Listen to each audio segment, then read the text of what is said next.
Hey guys, welcome back to another video. I know I haven't been posting for 2 weeks, but that's because I've been sick and I had a competition 2 weeks ago. However, I'm now back and I'm going to talk about what happens to the market when Fed does cut interest rate. Just taking counter that this is what I've learned and this is what I want to share with you guys as a journey of my learning. So this is not a financial advice of any sort. So in the world that we live in, where everybody, makes a move just by hearing a news, the market is kind of based off people's emotion and reaction to the moves of the Federal Reserve cutting interest rates. So many people can interpret it differently. So whether the stock market will crash or it will boom, that's what we're gonna discuss today. I'm gonna be talking about like historical stats and most of the time what happens to this the stock market after there was a interest rate cut and something like that. Now, without further ado, let's get into it. And now to my first point, which is the market reaction to the Fed cut.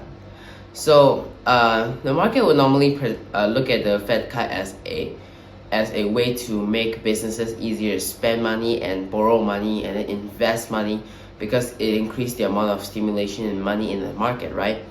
Well, historically speaking, normally after a Fed cut, 16 times out of 22 rate cuts, the stock market normally ends up going up in the next 12 months. And that's a 72% chance of it happening historically. So this is just actual stats that already happened, not a prediction. And normally after 12 months, there is pretty much there is normally about an 11% growth in the stock market, so which is good. But of course, this does not come with just a smooth ride. There's of course a volatility. In fact, there's a lot of it in the first 9 months or so. There's gonna be a lot of ups and downs. One day it could be down 3%, next day it could be up 4%, something like that. People could panic.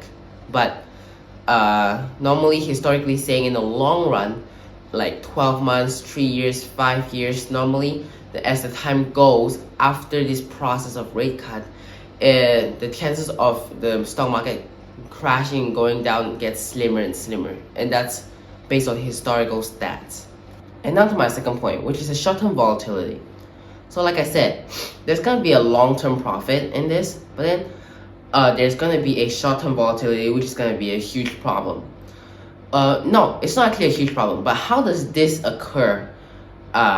It occurs because most people would interpret, some people interpret the fact that the Fed cut rates because they're trying to make it easier for people to spend, borrow money, expand business. But some people would see it as a way that they bail out the economy because the economy is not doing good, so they have to execute quantitative easing, right? So that the money flow is more in the economy, so they save the economy.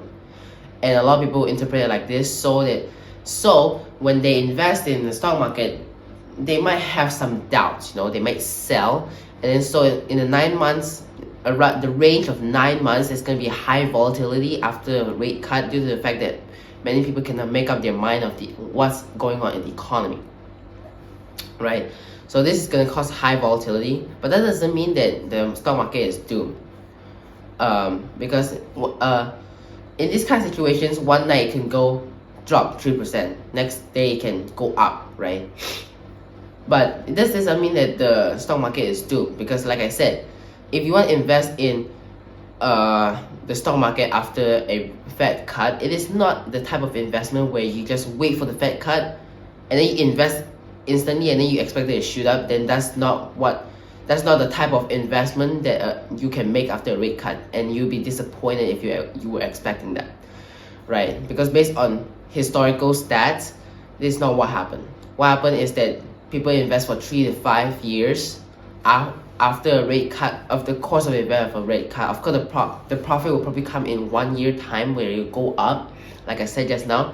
But normally people are aiming for a 3 to 5 year investment in this kind of situation of an investment, whenever there is a rate cut, basically.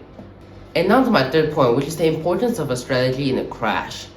So the first thing you shouldn't do in this kind of situation, is a panic sell. Because based on what I've learned, right, a panic sell normally is what happens when you see a lot of volatility and then you see that, oh, the market crashed one day, it was crashed so bad, right? And then you instantly sell and then you're just gonna lose profit because you lock in your losses because you straight away sell off what could have earned you money in the future. And instead of selling right away, you should buy. But of course, not buy all in when you see a crash. That's not how it works. When it crashed one time, you don't all in it, right? What if it keeps going down? What happens then? So based on what I've learned, right, over the course of like a long time, I realized that the best strategy for long-term investing, which is what we're discussing in this video, is a dollar cost averaging technique. So the dollar cost averaging is basically you invest a little bit at a time as the prices differs, right? So if the market keeps going down, then you keep buying a little by little by little by little because you believe in this company. Okay, investing 101 is definitely, you know what you're investing in. You believe that that company will grow in the future and you believe in that the stock market will go up in the long run, right? That's the investing 101, of course, so I don't need to really explain that, but dollar cost averaging would allow you to buy at the best price possible because you cannot consistently guess what is the exact price of the most lowest point. Nobody can. So what dollar cost averaging can help you do is that as it goes lower, you invest, but if it goes up, you already invest at the lowest point possible.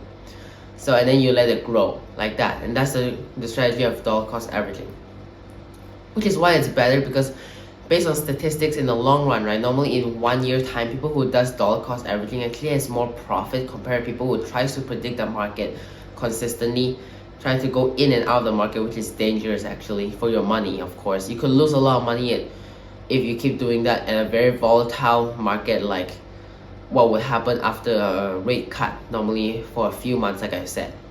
And now to my fourth point, which is the time horizon. So let's talk about what you should not do.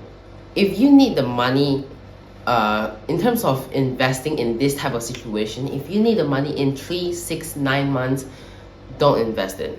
If you're in, okay, first of all, if you're in need of money and you are betting on stock market, it's probably a bad idea because let's just say, example, that's an emergency fund for some sort of hospital use or some sort of bailout thing that you need that money for. Don't put it in the stock market because especially in this type of situation where there's a lot of volatility in 3, 6, and 9 months or so, because right, if the market crashed and you're forced to take out the money, you might be in a loss. So instead of getting the money you're supposed to be able to get and then use at an urgent timing, you end up getting a loss due to the fact that you rush into an investment hoping that it'll get you the win that you want, but then it's not going to happen in a volatile market like this. But so basically what it shows is that normally in a decline or a volatile market of a crash, normally the process of that is around 10 months. So there could be a consistent crash for 10 months.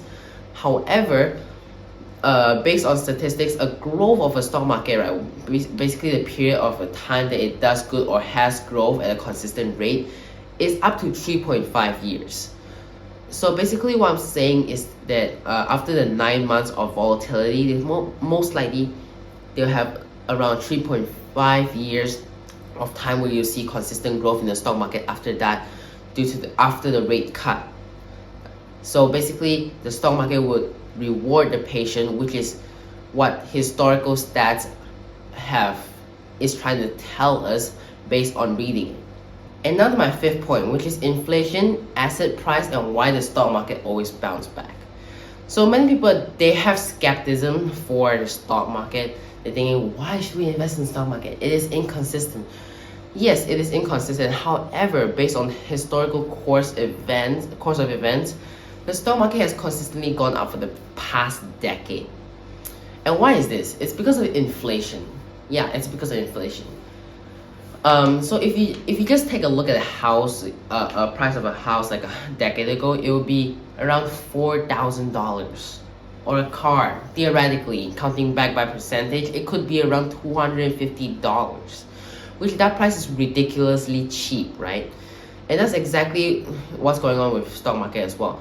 Along the way, right, stocks also became more expensive, but this also means that they increase and they go up. So basically what I'm suggesting here is that just like how houses prices as an asset goes up in price, the stock market as an asset also goes up in price in the long run. Throughout the decades, this has proven to be true. Even though there is like volatility throughout the years, of course, I'm not denying that there are downturns, but I'm just saying that the stock market is basically a cheat code that you can invest in, and then over time it will definitely go up.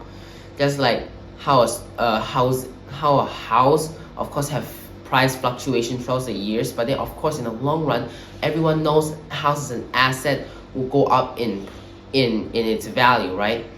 So you just have to time it right. The stock market is going to serve you right in the long run, as long as you invest in the right stock, of course. But they'll most probably serve you right in the long run. As long as you invest long term, there's a lower chance of losing as long as you're investing in the right company. So basically, you can look at the next rate cut as an economic crash or instability. That's why the Fed crashed it, or you can take it as an opportunity to invest in the stock market as well. So the conclusion is to play the long game.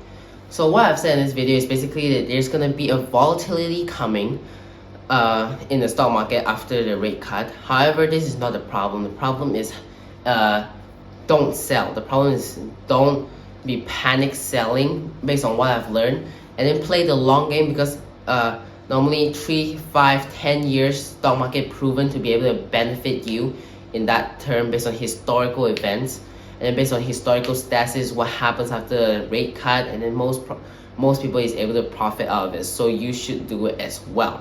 It's not about when to sell the stock. It's more about how to stick with it in the long run, and then based on historical information, you are able, the stock market is going to benefit the patient ones. So that's the conclusion of this video. I hope you like and subscribe to this channel as well. I hope you like this video. I hope to see you in the next one. Bye.